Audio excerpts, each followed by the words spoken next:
Siddeley समष्टिनि जा स्टेरिं committee management committee बिनि chairman एबा आफादगिरि होजानानै आंबो गोमोदों आरो नोंथांमोनहा लोगो लोगो आंखौ सोंफैदों बे बेलायाव आं खोब मा बुंनो दा गोदान सोदान दा जोंनि सिडलियाव जोंनो जा दिनै जा स्ट्रं कमिटि दाबाय मेनेजमेन्ट कमिटि इलेक्सन स्टेरिं कमिटि बे कमिटियाव आं नुदों फ्राय गासिबो एक्सपिरियेन्स गोनां गोजा आरो ओरैनो एसे हल सिडली समष्टिखौ नायोब्ला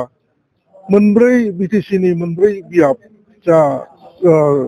समष्टिफोर दं बेयाव ब्लक कमिटिफ्रा बिराद गोख्रों जेरावबो गिदिंजोब्बाय दाखालिनिफ्रायनो दा बाव आं नुदों मोनफ्रोमबोनो थिगैनो दं दा आं जा दिनै बिबान मोनबाय बे स्ट्रं कमिटिनि आं आफादगिरि जाबाय बे बिराद मोजां खामानि मावगोन आरो देरहानायाव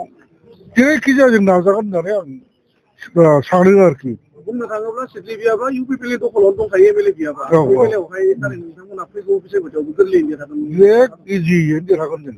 थारमाने बिथांमोनहा जेन'बा नोंथांमोना मिथिगौ खाम्फा बरगयारिया थांबाय होमब्लाबो जों बावहाय जेबो जामाखै आरो जोङो आगोलावबो देरहाखादोंमोन हिसाबै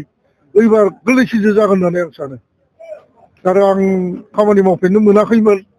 देग्लाय मावनो मोननानै आं बिराद इन्टारेस्टेड बिराद इन्टारेस्ट मोनदों आरो जा समष्टि मोनब्रैयाव गिदिंबाय फ्राय